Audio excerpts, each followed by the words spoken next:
અમરેલીમાં મુસ્લિમ સમાજ દ્વારા ઈદ મિલાદની ભવ્ય ઉજવણી કરાઈ હતી। અમરેલીમાં 50 વર્ષથી વધુ સમયથી દિલાવર બાપુ દ્વારા ઈદ મિલાદની ઉજવણી કરવામાં આવે છે, જેમના નામનું ઉચ્ચારણ થતાં બેડો પાર થઈ જાય છે। એવા માનવતાવાદી અને ઇસ્માઇલી ધર્મના અંતિમ મહાન પયગંબર સાહેબ હઝરત મોહમ્મદ મુસ્તફા સાહેબના બુધવારે જન્મદિવસની ઈદ મિલાદની ઉજવણીના અવસરે ખુશીનો માહોલ જોવા મળ્યો છે। અમરેલી જિલ્લાના મુસ્લિમ સમાજમાં જન્મોત્સવને વધારવા માટે મુસ્લિમ વસ્તી ધરાવતા વિસ્તારોમાં તડામાર તૈયારીઓ કરવામાં આવી રહી છે। શહેરના મુસ્લિમ બિરાદરો રાતભર બંદગી કરી મોહમ્મદ સાહેબને અદબની સાથે ગર્વભેર યાદ કરી છેલ્લા 12 દિવસ તેમની શાનમાં નિરાશે હુસેન કમિટી દ્વારા વાય યોજાયો હતો, જેમાં પૂર્ણાહુતિ બુધવારે સવારે અમરેલીમાં એક ભવ્ય જુલુસ યોજાયો હતો અને આ ભવ્ય જુલુસમાં જુમ્મા મસ્જિદથી નીકળી અમરેલીના મુખ્ય માર્ગો પર પસાર થયું હતું। શાહગોરાની ડેલીએ સમાપ્ત થયું હતું અને આ જુલુસમાં દાદા બાપુ ચિસ્તી અને નિઝામ બાપુની ચિસ્તીનું ઠેર ઠેર સન્માન કરવામાં આવ્યું હતું। જુલુસમાં મોટી સંખ્યામાં મુસ્લિમ બિરાદરો જોડાયા હતા।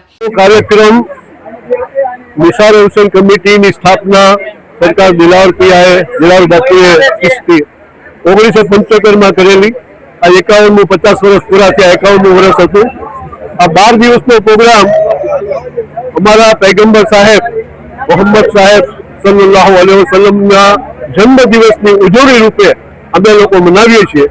એ દિલાવર બાપુએ આ પરંપરા એમના બુઝુર્ગો વંશ પરંપરાગત જે ચાલતી આવતી હતી એને આપણે અહીંયા ફરી પ્રજ્વલિત કરી છે અને લોકોને પૈગંબર સાહેબનો સંદેશો પહોંચે, માનવતાનો, કરુણાનો, દયાનો, ભાઈચારાનો, દેશ પ્રેમનો, આ બધા આપણે સંદેશાઓનો એક જખીરો, એક આપણે જેને કહેવાય ખજાનો અમારા અહીંયા મૌલાનાઓ જે આવે છે એ પોતપોતાની રીતે વિવિધ રીતે અમારા દિલોની અંદર નાખે છે અને દિલાવર બાપુનું આ એક રૂહાની પેગામ છે। એની રૂહાની હાજરીથી લોકો એકદમ શિસ્તબદ્ધ રીતે આ 12 દિવસના પ્રોગ્રામની અંદર હાજર રહે છે।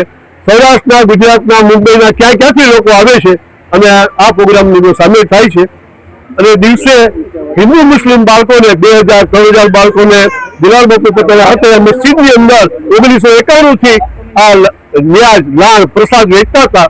એ પરંપરા એમના બંને દીકરા દાદા બાપુ અને નિઝામ બાપુએ એ જીવંત રાખી છે અને આ એક જે ભાઈચારાનો પ્રોગ્રામ છે, એક માફ કરવાનો પ્રોગ્રામ છે, એક ખુશીનો પ્રોગ્રામ છે।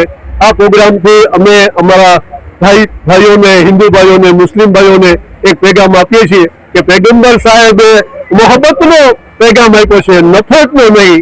બસ આપણા ભારતના ખૂણે ખૂણે મોહબ્બતના બાગ આપણે બનાવીએ એવી આપણે પ્રાર્થના સાથે। Thank you.